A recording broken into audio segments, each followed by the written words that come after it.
Hi hello നമസ്കാരം. Hospital ജീവിതമൊക്കെ കഴിഞ്ഞ് വന്നപ്പോൾ മക്കൾ കാണിച്ചിരുന്ന കാഴ്ച ഇതേട്ടോ. എൻ്റെ ഒരു ഫ്രണ്ട് UK നിന്ന് വന്നപ്പോൾ തന്ന ഗിഫ്റ്റുകളായിരുന്നു. ഒരുപാട് ചോക്ലേറ്റ്സ് ഉണ്ടായിട്ടോ. പല വെറൈറ്റി ചോക്ലേറ്റ്സ്. സാധാരണ ഇങ്ങനെ കിട്ടിക്കഴിഞ്ഞാൽ മക്കളെക്കാട്ടും കൂടുതൽ അടിപിടിക്കുന്നത് ഞാനായിരുന്നു. എനിക്കും അവരെപ്പോലെ തുല്യ വീതം കിട്ടണം. പക്ഷേ ഇത്തവണ ഞാൻ അതിലേക്ക് നോക്ക് പോലും ചെയ്തില്ല കേട്ടോ. ടേസ്റ്റ് പോലും നോക്കിയിട്ടില്ല എന്നുള്ളതാണ് വാസ്തവം. പക്ഷേ അതിനകത്ത് അവിടെ പിസ്താക്കിനാഫ് ചോക്ലേറ്റ് എന്ന് പറഞ്ഞാൽ അതും കൂടി കണ്ടു കേട്ടോ. അതും ടേസ്റ്റ് ചെയ്ത് നോക്കണം എന്നുണ്ടായിരുന്നു. പിന്നെ കുറേ ചോക്ലേറ്റ്സ് നല്ല ഭംഗിയുള്ള അവരെന്തായാലും 2-3 ദിവസം അർമാദിച്ചിരുന്ന് കഴിക്കായിരുന്നു. ഇത് കണ്ടോ, നമ്മുടെ നാളികേരൊക്കെ മുറിച്ച് വെച്ച പോലത്തെ ഒരു ചോക്ലേറ്റ്സ്. ഇതൊന്നും ഞാൻ കഴിച്ചു നോക്കിയില്ല കേട്ടോ. ജസ്റ്റ് വീഡിയോ എടുക്കാൻ വേണ്ടി അവൾ കൈ തന്നപ്പോൾ നോക്കിയെന്ന് മാത്രമേ ഉള്ളൂ. നല്ല ടേസ്റ്റ് ഉണ്ടായിരുന്നു എന്നാണ് മോള് പറഞ്ഞത്. പക്ഷേ ഞാൻ ടേസ്റ്റ് ചെയ്ത് നോക്കിയില്ല.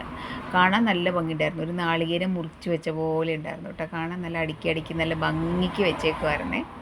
നല്ല രസമുണ്ടായിരുന്നു. നമ്മളെ ഐസ്ക്രീമിൻ്റെയൊക്കെ പുറത്തുള്ളത് ഉണ്ടാവില്ലേ, കോൺ ടോപ്പിൻ്റെ അതുപോലെ ഉണ്ട് അതിൻ്റെ പുറം വശം.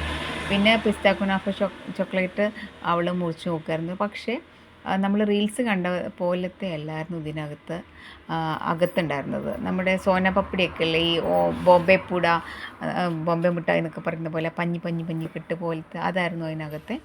അത് മാത്രം ഞാൻ ജസ്റ്റ് ഒരു കുഞ്ഞ് പീസ് അതിൻ്റെ അടുത്ത് രുചിച്ച് നോക്കി കേട്ടോ. പക്ഷെ നല്ല ടേസ്റ്റ് ഉണ്ടായിരുന്നു.